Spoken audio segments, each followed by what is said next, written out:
Bonjour mes chers élèves.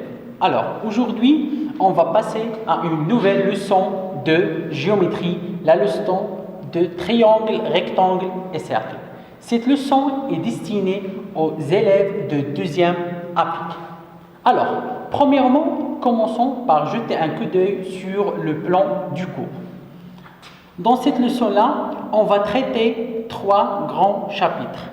Le premier, c'est le triangle, rectangle et cercle. Dans ce chapitre-là, on va traiter le triangle rectangle et le cercle circonscrit. On va voir ici deux grandes propriétés, une directe et l'autre réciproque. Après, on va passer au théorème du Pythagore. C'est un théorème très important dans la géométrie. Et finalement, on va passer à ce qu'on appelle le cosinus d'un angle aigu. Alors, après avoir vu le plan du cours, on va commencer notre premier chapitre. Le triangle, rectangle et le cercle circonscrit. Tout d'abord, on va commencer par une toute petite activité avec laquelle on va déduire une propriété très importante. Alors, je vais lire l'activité. Activité 1. Soit ABC un triangle rectangle en A et I le milieu de BC. Et soit delta la médiatrice de AB. La première question, dessiner une figure convenable. La deuxième question, montrer que delta passe par I. La troisième question, conclure que la distance IA est égale à la distance IB est égale aussi à la distance ici. Et la quatrième question et la dernière, vous devez dessiner le cercle du centre I qui passe par le point A. Et après, vous allez faire une remarque. Alors, je vous laisse le temps pour faire cette activité et après, on va passer à la correction.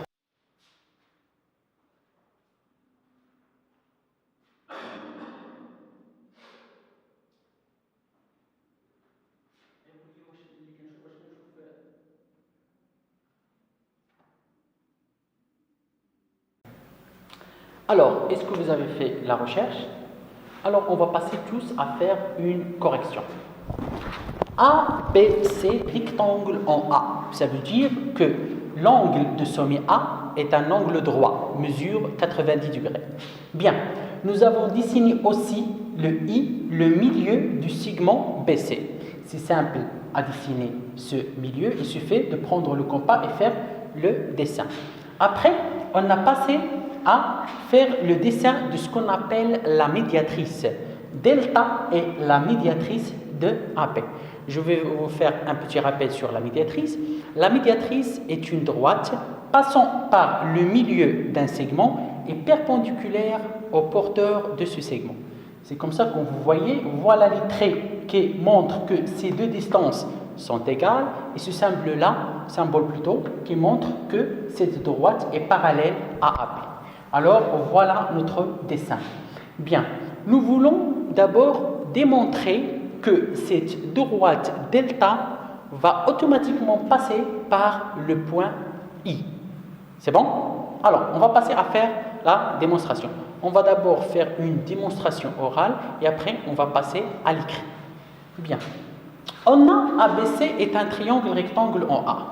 Cela nous dit que la droite AC et la droite AB sont perpendiculaires en A.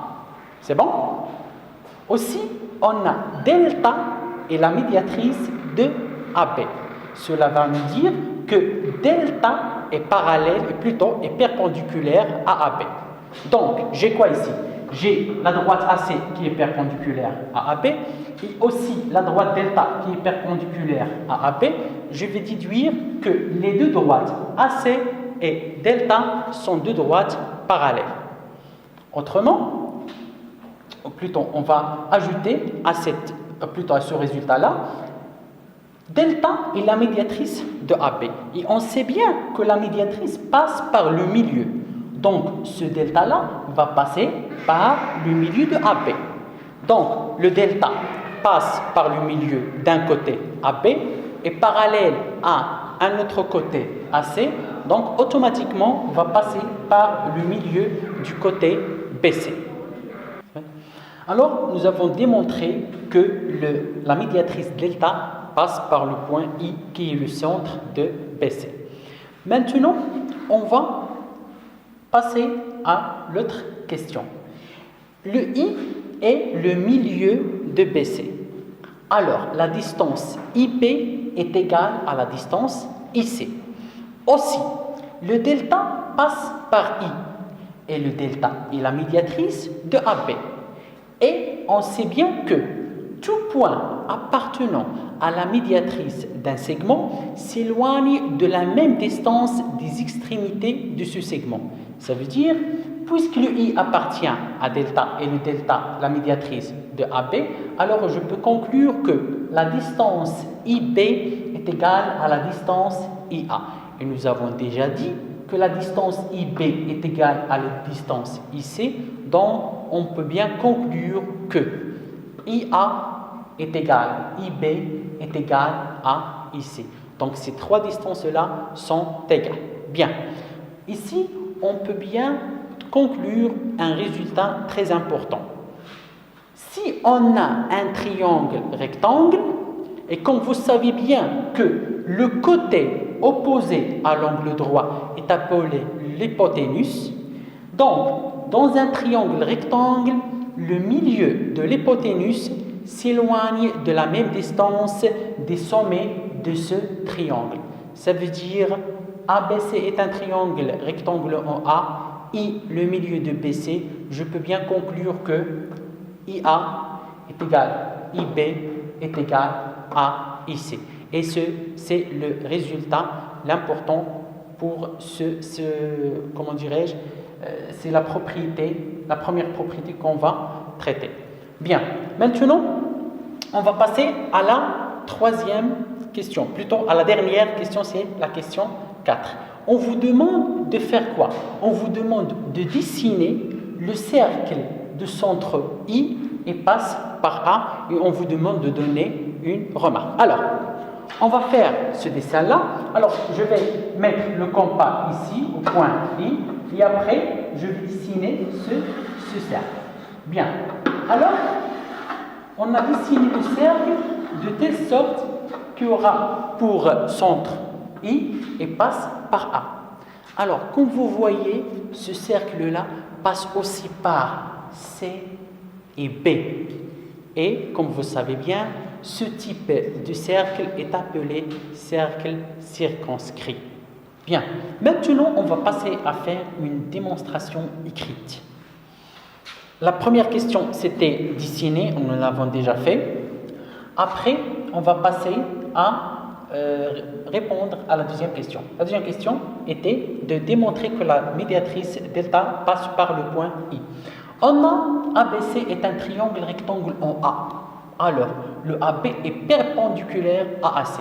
On a aussi delta est la médiatrice de AB. Alors, delta est perpendiculaire à AB. De 1 et 2, ces deux résultats-là, on peut déduire que le delta est parallèle à AC. Or, le delta, ça veut dire la droite médiatrice, passe par le milieu de AB. Donc, le delta, il est parallèle à un côté AC et passe par le milieu du deuxième côté AB. Donc, nécessairement, on va passer par le milieu du troisième côté qui est quoi? BC. Alors, delta passe par le milieu de BC. Ça veut dire que delta va passer par le point I. Troisième question. On a I appartient à delta qui est quoi? La médiatrice de AB. Donc, la distance IA est égale à IB. Pourquoi? Parce qu'on le sait bien que chaque point appartenant à une médiatrice d'un segment s'éloigne de la même distance des extrémités de ce segment. On a aussi I est le milieu de BC. Donc, les distances IB et IC sont égales. Alors, on peut bien conclure que la distance IA est égale à la distance IB est égale à la distance IC. Voilà ce que vous devez retenir de cette activité-là. Si vous avez un triangle rectangle en A, c'est bon? Et I, le milieu du côté BC, tel que ce côté BC et l'hypoténuse. Alors, le milieu de l'hypoténuse s'éloigne de la même distance des sommets de ce triangle.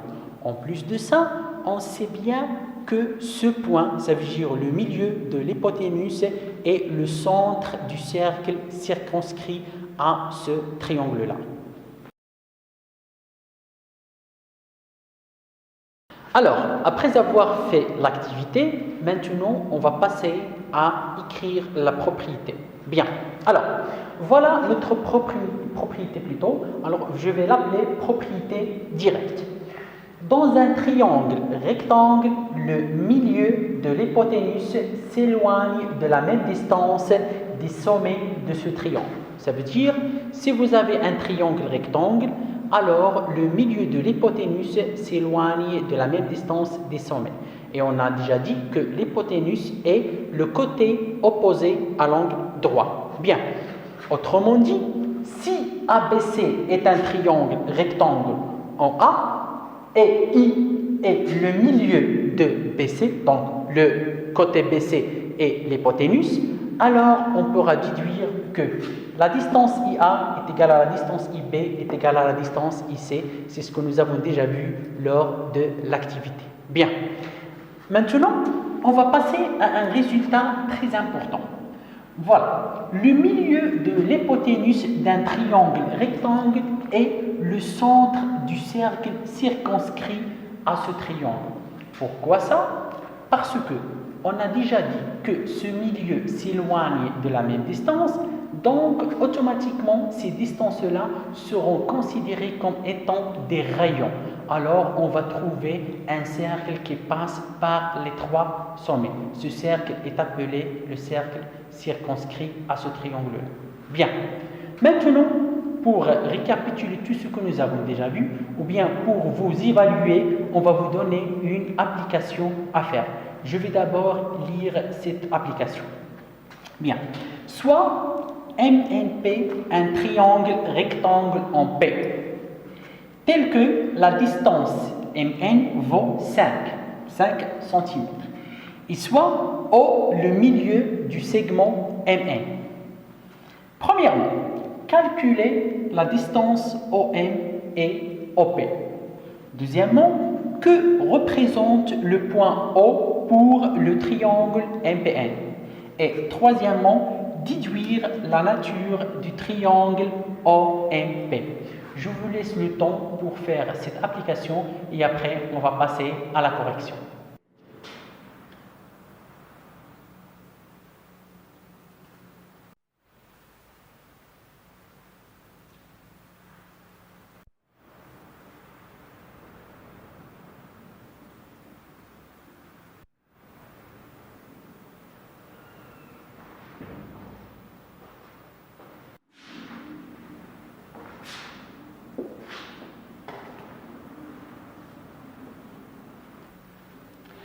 Bien, j'espère bien que vous avez essayé de faire l'application.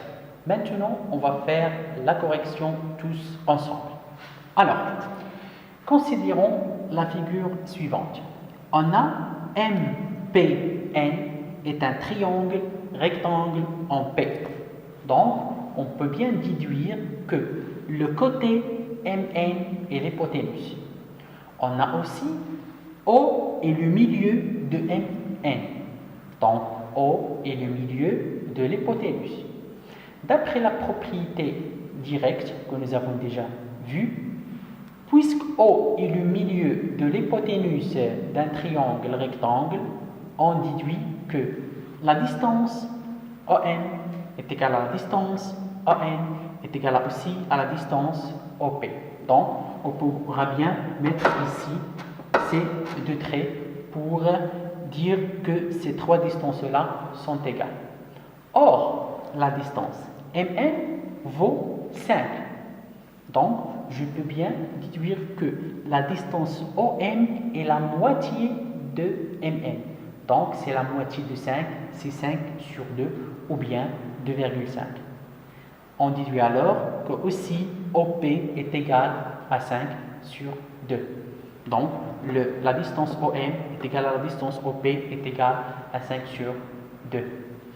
Aussi, on vous demande de dire que représente le point O pour le triangle MNP.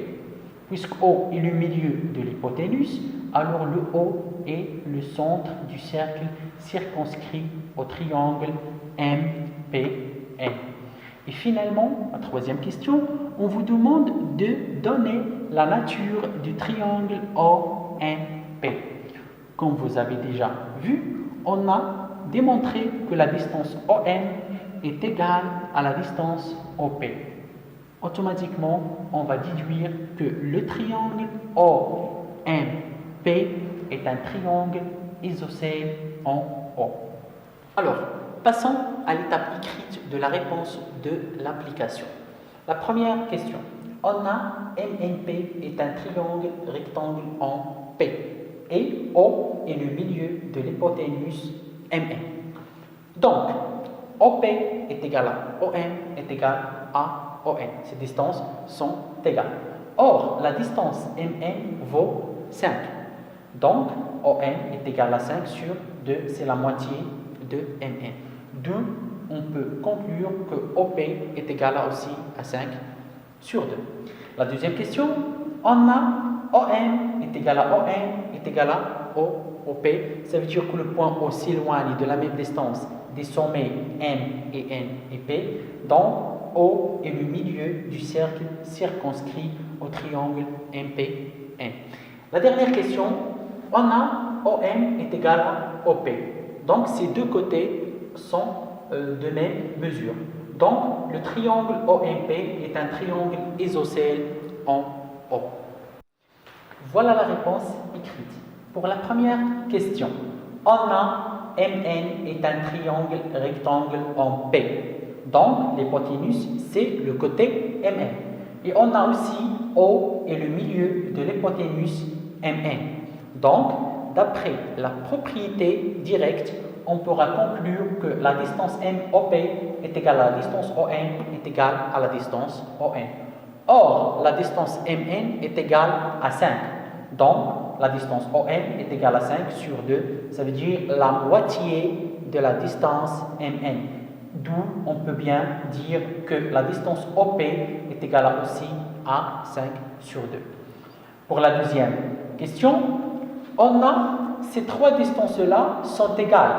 OM est égal à ON est égal à OP. Nous avons déjà fait ça ici. Alors, le O est le milieu du cercle circonscrit au triangle MPN. Nous avons déjà vu ça lors du premier résultat. Maintenant, on va passer à la troisième question. On a aussi le...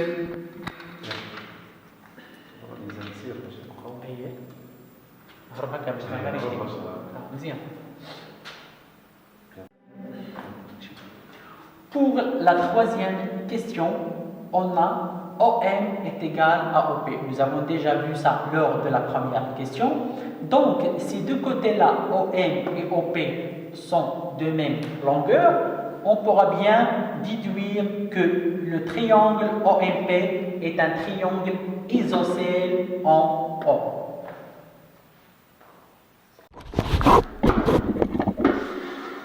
Ici un arc. Alors, je vais seulement faire un tout petit déplacement de M. Je vais choisir. Bien, passons maintenant à la propriété réciproque.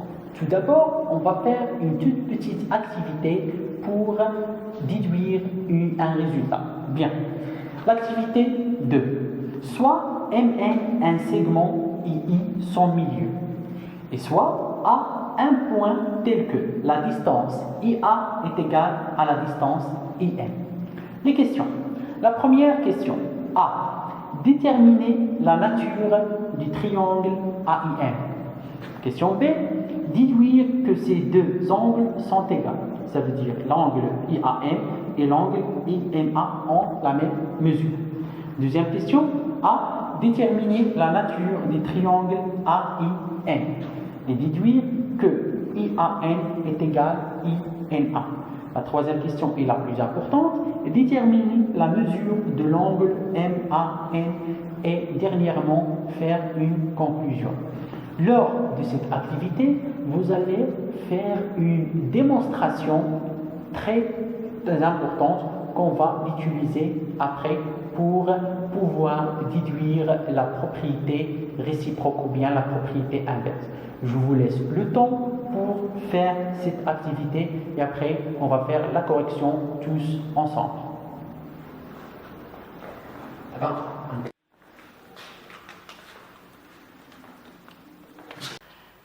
Bien, j'espère que vous avez essayé de faire l'activité. Maintenant, on va passer à faire la correction tous ensemble. Premièrement, considérons la figure suivante. Alors, la figure est dessinée de la façon suivante. Nous avons dessiné d'abord un segment MN et I, le milieu de ce segment. Et après, on vous demande de dessiner le point A de telle sorte que la distance IA soit égale à la distance IM. C'est simple, il suffit de prendre le compas et de prendre la distance IM et de dessiner un arc et prendre un point n'importe où dans cet arc-là. Bien. Alors, nous avons dessiné le point A et nous avons obtenu cette figure-là qui va nous donner un triangle AMN. Et le but, c'est de démontrer que le triangle AMN est rectangle en A. Pour ce fait, on va commencer par la chose suivante. Bien, on vous demande de déterminer la nature du triangle AMN. Nous avons quoi? Nous avons la distance IM est égale à la distance IA. Donc, ces deux côtés-là ont la même longueur. Donc, le triangle IAM est un triangle isocèle en I. C'est bon? Vous savez bien que dans un triangle isocèle, les angles de la base ont la même mesure. Donc, l'angle IAM est égal à l'angle IMA en mesure. De la même façon, on pourra bien démontrer que le triangle IAN est un triangle isocèle en I. Pourquoi? Simplement car la distance IN est égale à la distance IA. Et aussi, les angles de la base ont la même mesure. Ça veut dire l'angle INA et IAN ont la même mesure. Bien. Et après, on vous demande de déterminer la nature de l'angle MAN ou bien donner la mesure de l'angle MAN. Alors, cette question apparaît un peu difficile, mais on va bien faire une toute petite démonstration. Bien. Alors, nous avons démontré que le triangle IAM est un triangle isocèle. Donc, l'angle IAM est égal à l'angle IMA. Donc, ces deux angles-là ont la même mesure. De même, le triangle IAN est un triangle isocèle en I. Donc, ces deux angles-là ont la même mesure. Alors, pour déterminer la mesure de l'angle MAN, il faut chercher la mesure de l'angle MAI et IAN et faire la somme. C'est bien? Donc, je sais bien que dans un triangle quelconque, la mesure de tous les angles vaut 180 degrés. Donc, cet angle plus cet angle plus cet angle-là plus cet angle-là vaut tous 180 degrés. Après faire un tout petit calcul qu'on on va voir plus tard, on va bientôt déduire que l'angle MAN vaut bien 90 degrés et que le triangle MAN est un triangle rectangle en A. Bien, alors voilà la réponse de l'activité. La première question A, IA est égal à IM, donc le triangle IAM est un triangle isocèle en I. Puisque c'est un triangle isocèle, alors les angles de la base ont la même mesure. Donc, IAM est égal à IMA. On va écrire ici petit 1. Pourquoi? Parce qu'on va bien utiliser ce résultat-là. Deuxièmement, on a IA est égal à IN, nous avons déjà dit ça. Donc, le triangle IAN est un triangle isocèle en I. Et de la même façon, d'une façon pareille, on va bientôt déduire que IAN est égal à INA. Donc ici, on a deux résultats. L'angle IAM est égal à IMA, l'angle IAN est égal à INA. Maintenant, passons à la troisième question. On a MAN est égal à IAM plus IAN. Vous pouvez bien retourner à la figure pour voir ceci. Or, on a AMN plus MNA plus MAN vaut 180 degrés. C'est simple parce que la somme des mesures des angles d'un triangle vaut toujours 180 degrés. Donc, IMA plus INA plus IAN plus IAN est égal à 180 degrés. Ici, nous avons quoi? IAM est égal à IMA. Donc, IMA est égal à IAM. Donc, ces deux angles-là sont égaux. Alors, la somme vaut 2 IAM. De même, INA est égal à IAN. La voilà. Donc, la somme de ces deux angles-là vaut 2 IAN. Alors, si on factorise plutôt par 2 et on va faire déplacer le 2 ici, j'aurai IAM plus IAN égale à 90 degrés.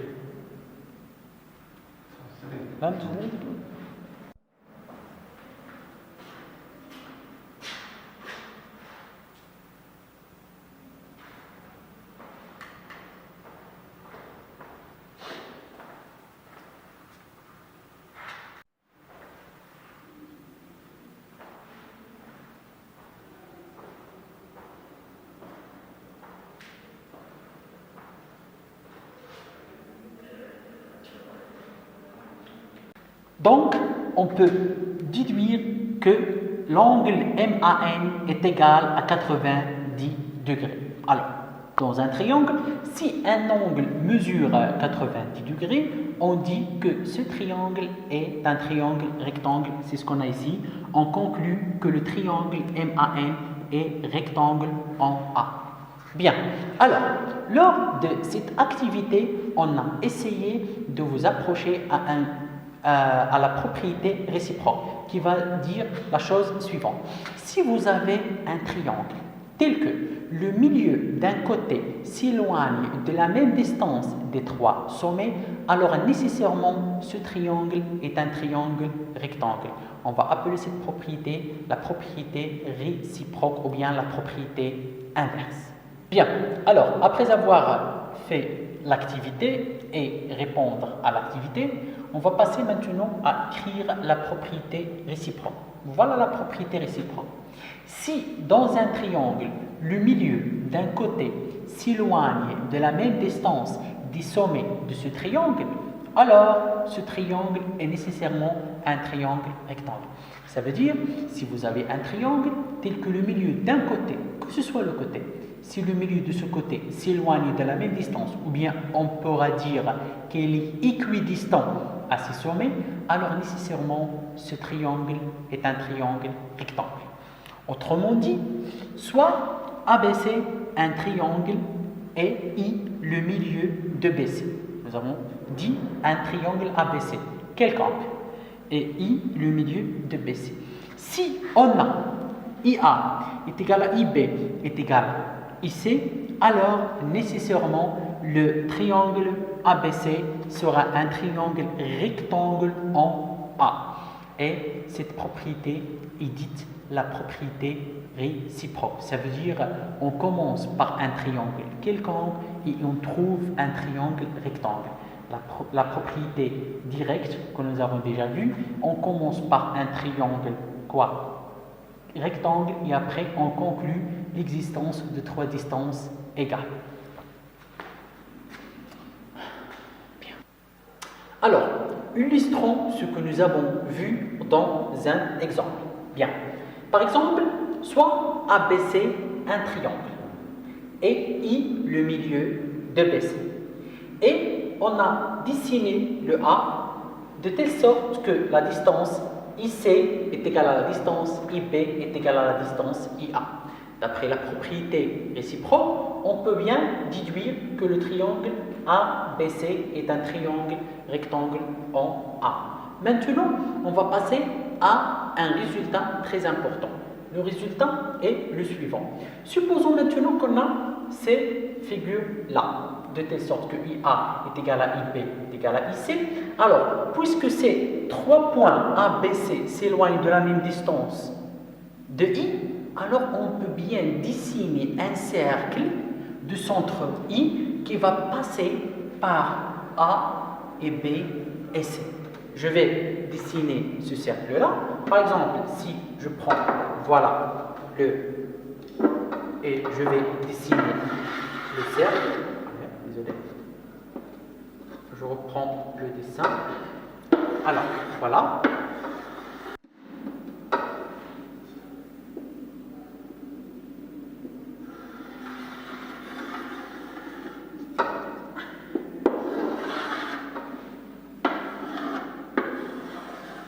Alors, on a dessiné ce cercle. Le cercle passe par le point A, le point B et le point C et a pour centre le point I. Donc, ce cercle est le cercle circonscrit au triangle ABC. Le résultat qu'on va déduire est le suivant.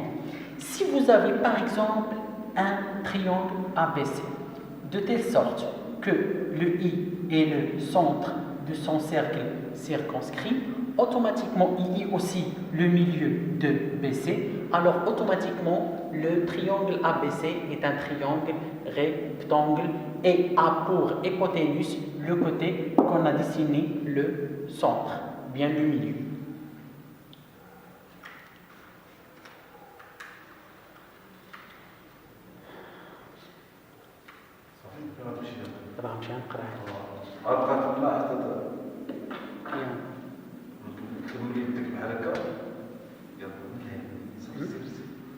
Alors, on va écrire cette propriété importante. Si le milieu d'un côté d'un triangle est le centre de son cercle circonscrit, alors ce triangle est rectangle et a pour...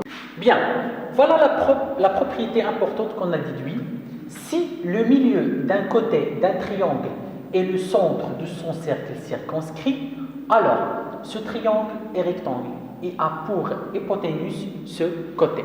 Alors, je vais illustrer ça dans cet exemple-là.